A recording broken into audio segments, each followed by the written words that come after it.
Hey Alf, and in this video I want to go over the timeline in Flash. So I've got a blank movie set up here, a new Flash document. I haven't even saved it, so it's still an untitled document that's unsaved. You can tell by the little asterisk there. And I just kept the stage properties to the default. I'm at 24 frames per second over by my properties panel, and it's 550 by 400 with a white background. But I want to focus your attention up here at my timeline.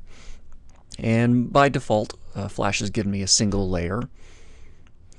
And my timeline is composed of a bunch of individual frames. And just to kind of make this a little bit clearer, I think I'm going to knock my frames per second, my frame rate, I'm going to take that down to about 15. And if I can't click and drag precisely, then I'll click and type. So I've got 15 frames per second. So the little red bar is my playhead. And if I were to play my movie, which really I can't do yet, it would move through the timeline.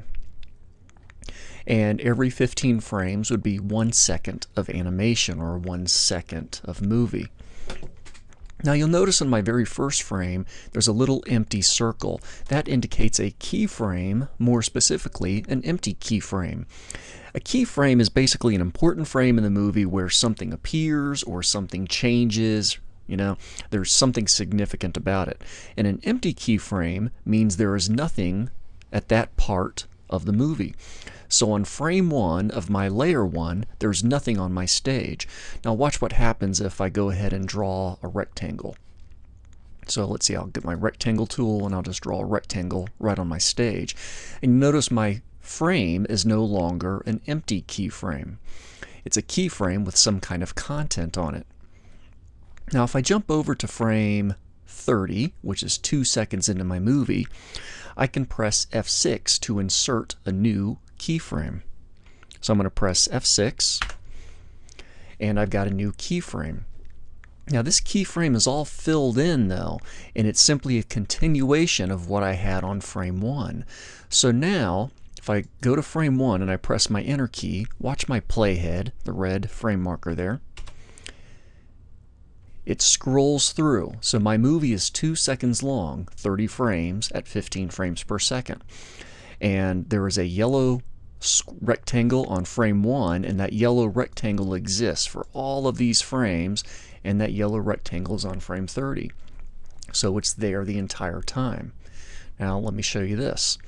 I'm going to go ahead and use my fill bucket here. Actually, I can just change the color since my rectangle is selected and change it over to green. Alright, so on frame 1, I've got a yellow rectangle. On frame 30, I've got a green rectangle.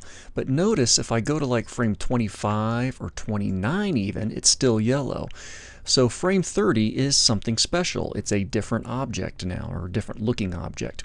So if I play my movie again, just pressing the Enter key, it doesn't turn green until frame 30, the very end of the movie. So those are keyframes. Now if I were to select the object which is on frame 30 and delete it, notice I now have an empty keyframe on frame 30. So keyframes that have content and those that are empty.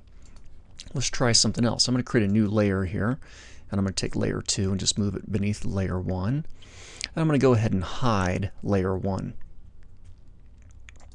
And on layer 2, I'll draw a oval. There's an oval. I now have something on there. And it's happened to have filled out, and this oval is going to exist for a bunch of frames. But watch this. I can just click and drag in one fluid motion to kind of select a bunch of frames. Right click. And then I can remove frames, and all those frames are empty. And I really just have that filled in keyframe on frame 1 of layer 2. Now if I click somewhere like at frame 15, I can also go to Insert Timeline, and I can insert a keyframe or a blank keyframe. But check this out. I can also press F5 and insert a regular frame. And that is a continuation of whatever was on my last keyframe, assuming I'm not going to make any significant change. Now a lot of these tools or frame icons with the timeline are going to really come in handy as we start to make animations that are more complex.